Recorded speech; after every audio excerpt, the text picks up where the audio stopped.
الرجيم بسم الله الرحمن الرحيم قال ادخلوا في قد خلت من قبلكم من الجن والإنس في النار كلما دخلت لعنت أختها حتى إذا اداركوا فيها جميعا قالت أخراهم لأولاهم ربنا هؤلاء أضلونا فآتهم عذابا ضعفا من النار قال لكل ضعف ولكن لا تعلمون صدق اللہ العظیم۔ الصلاۃ والسلام علیک یا سیدی یا رسول اللہ وعلی آلک واصحابک یا سیدی یا رحمت للعالمین۔ قال ادخلوا فی قد خلت من قبلکم من الجن والانس فی النار۔ اللہ تبارک و تعالی ان سے فرمائے گا کہ تم سے پہلے جو جنوں اور آدمیوں کے گروہ آگ میں گئے ہیں تم بھی ان میں داخل ہو جاؤ۔ کلما دخلت امۃ لعنت اختها، جب ایک گروہ جہنم میں داخل ہوگا تو دوسرے گروہ پر لعنت کرے گا۔ حتی اذا ادارکوا فیہا جمیعا، حتیٰ کہ جب سب اس میں جمع ہو جائیں گے تو قالت اخراہم لأولاہم ربنا ہؤلاء اضلونا فآتہم عذابا ضعفا من النار، تو ان میں بعد والے پہلے والوں کے لیے کہیں گے کہ اے ہمارے رب،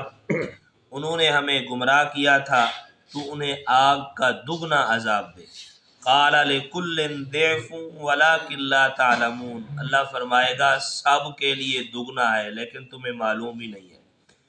اللہ تعالیٰ قیامت کے دن ان کافروں سے فرمائے گا کہ تم سے پہلے جو جنوں اور آدمیوں کے گروہ آگ میں گئے ہیں تم بھی ان میں داخل ہو کر جہنم میں چلے جاؤ۔ جب ایک دین سے تعلق رکھنے والا ایک گروہ جہنم میں داخل ہوگا تو اپنے ہم دین دوسرے گروہ پر لعنت کرے گا، یعنی ہر قسم کا کافر اپنے قسم کے کافر کو لعنت کرے گا، مشرک مشرکوں پر لعنت کریں گے، یہودی یہودیوں پر اور عیسائی عیسائیوں پر لعنت کرے گا۔ اس سے معلوم ہوا قیامت میں ہر ایک فرمائے کہ اس ہی کے ساتھ ہوگا جس سے دل کا تعلق ہوگا، زمانہ اور جگہ ایک ہو یا مختلف ہو، جہاں کہیں بھی رہتے ہوں، دنیا کے کسی کونے میں بھی ہوں، اگر قلبی تعلق ان کے ساتھ جڑا ہوا ہے تو قیامت کے دن اللہ تعالیٰ سب کو ایک جگہ پہ رکھے گا۔ اور جب سب جہنم میں جائیں گے جمع ہو جائیں گے تو بعد والے یعنی پیروکار پہلے والوں یعنی گمراہ کرنے والوں کے لیے اللہ عز و جل کی بارگاہ میں عرض کریں گے اے ہمارے رب، انہوں نے ہمیں گمراہ کیا تھا تو انہیں عذاب فرمائے کہ دگنا عذاب دے ان کا۔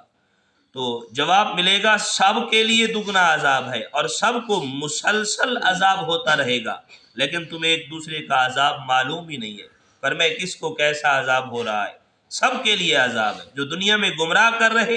اور جو گمراہوں کے پیچھے چل رہے، فرمائے سب کے لیے عذاب ہوگا۔ اور یہ نہیں کہا جائے گا کہ اب فرمائے کہ انہوں نے تمہیں گمراہ کیا تھا لہذا تم تو ذمہ ہو نہیں، تمہارا کوئی قصور نہیں ہے لہذا ہم تمہیں معاف کر دیں۔ اللہ نے سب کو عقل دی ہے، سمجھ بھی دی ہے، راستے بھی دونوں بتائے ہیں۔ آج کوئی بھی بندہ یہ نہیں کہہ سکتا کہ یار مجھے اس بارے میں علم نہیں ہے۔ یہ تو سمجھتے ہیں نا، ایک طرف دین ہے دوسری طرف دنیا ہے، دین اور دنیا کا مطلب تو سب سمجھتے ہیں، اور فرمائے دنیا کو ہم اچھی نگاہ سے دیکھ لیتے ہیں اور دین والوں کو فرمائے کہ یہ تو ان کا کام ہے، یہ تو ان کا کام ہے۔ اور کل قیامت کے دن بھی اللہ تعالیٰ انہی کے ساتھ رکھے گا جن کے ساتھ آج تمہارا دل تعلق ہے، جڑا ہوا محبت ہے ان کے ساتھ، فرمائے کل قیامت کے دن بھی انہی کے ساتھ ہوگا۔ یہ تو فرمائے جہنم والوں کا عذاب ہے نا۔ رسول اللہ صلی اللہ علیہ وآلہ وسلم کی بارگاہ میں ایک صحابی حاضر ہوئے، یا رسول اللہ صلی اللہ علیہ وسلم، فرمایا کہ مجھے آپ سے محبت ہے۔ اور ایک روایت میں ہے کہ رحمت عالم صلی اللہ علیہ وسلم ایک دن وضو فرما رہے تھے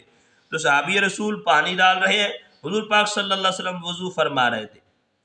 اسی دوران دریائے رحمت جوش میں آیا تو کہا میرے غلام، فرمائے مانگو، آج جو کچھ مانگنا ہے عطا کیا جائے گا، آج جو بھی مانگو گے تمہیں ملے گا۔ عرض کی یا رسول اللہ جس طرح دنیا میں آپ کے ساتھ ہوں جنت میں بھی آپ کے ساتھ ہی رہوں، آپ کے ساتھ ہی رہوں۔ امام الانبیاء صلی اللہ علیہ وسلم نے فرمایا اور مانگو۔ عرض کی یا رسول اللہ بس اتنا ہی کافی ہے، اتنا ہی کافی ہے اور نہیں چاہیے۔ کریم آقا صلی اللہ علیہ وسلم نے فرمایا المرء مع من احب، فرمائے کل قیامت کے دن وہ شخص اسی کے ساتھ ہوگا جس کے ساتھ دنیا میں محبت کرتا تھا۔ اگر آج تمہیں رسول اللہ سے پیار ہے تو جنت میں بھی انہی کے ساتھ رہو، انہی کے ساتھ رہو گے۔ اور اگر آج دنیا میں غیروں کے ساتھ پیار محبت رکھیں گے، تعلق جوڑ کے رکھیں گے، تو فرمایا کل قیامت کے دن اللہ جہنم میں بھی انہی کے ساتھ رکھے گا، انہی کے ساتھ رکھے گا۔ وقالت اولاہم لاخراہم فما کان لکم علینا من فضل، تو پہلے والے فرمائے جو گمراہ کرنے والے تھے دوسروں سے کہیں گے کہ تمہیں ہم پر کوئی برتری نہ رہی، فرمائے کہ تم ہمارے بعد رہے، ہم پر کوئی برتری تمہیں نہ ملی ہے، فذوقوا العذاب بما کنتم تکسبون، تو اپنے اعمال کے بدلے عذاب کا مزہ چکھو۔ اللہ تعالیٰ کی طرف سے جواب سن کر گمراہی کے پیشوا جو ہیں پیروی کرنے والوں سے کہیں گے کہ تمہیں ہم پر عذاب سے چھٹکارے میں کوئی برتری نہ رہی، تم نے ہماری شکایت لگا لی نا کہ یہ ہمیں گمراہ کرنے والے ہیں، فرمائے ان کو دگنا عذاب دیا جائے۔ تو اب فرمائے یہ جو پیشوا تھے گمراہ کرنے والے یہ کہیں گے کہ فرمایا کہ تمہیں ہم پر عذاب سے چھٹکارے میں کوئی برتری نہ رہی، کفر و گمراہی میں دونوں برابر ہیں، تم اپنے کفر اور برے اعمال کا مزہ چکھو، ہم اپنے کفر اور برے اعمال کا مزہ چکھتے ہیں۔ کفر و بد عملی،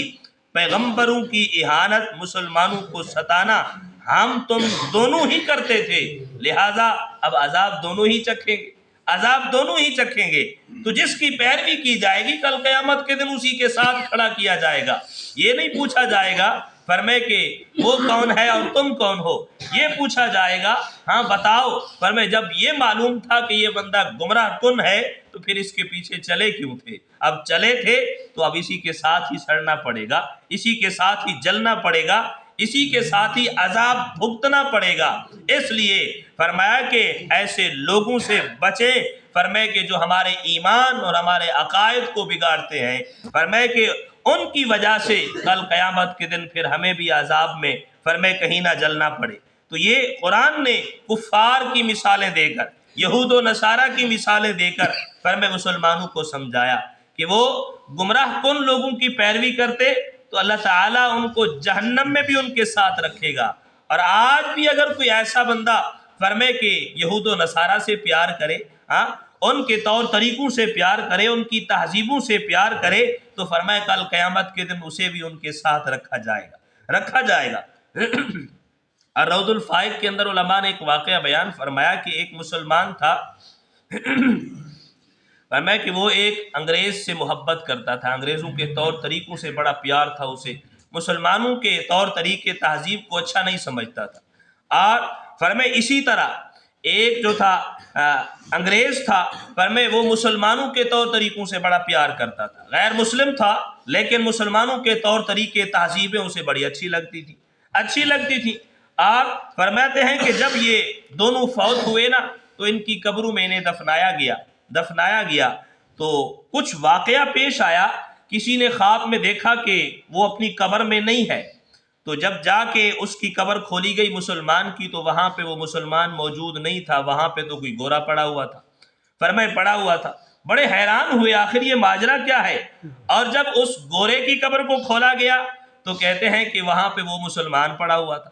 ہوا تھا تو کسی صاحب علم سے جا کے پوچھا حضرت بتائیے یہ ماجرا کیا ہے؟ کہا وہ بندہ ان سے پیار کرتا تھا، اللہ نے فرشتوں کو کہا اسے اٹھاؤ یہاں پہ ڈال دو، اور یہ ان سے پیار کرتا تھا، اسے اٹھاؤ یہاں پہ ڈال دو۔ فرمائے یہ تو ابھی دنیا کا معاملہ تھا، فرمائے عالم برزخ قبر میں گئے یہیں پہ رب نے تبدیل کر دیا۔ خود سوچو جب آخرت کا معاملہ ہوگا، جب میدان حشر ہوگا، فرمائے پھر کیا ہوگا؟ فرمائے پھر بھی اللہ تعالیٰ ان کی صفوں میں کھڑا کرے گا، جاؤ جن سے تمہیں پیار تھا انہی کے ساتھ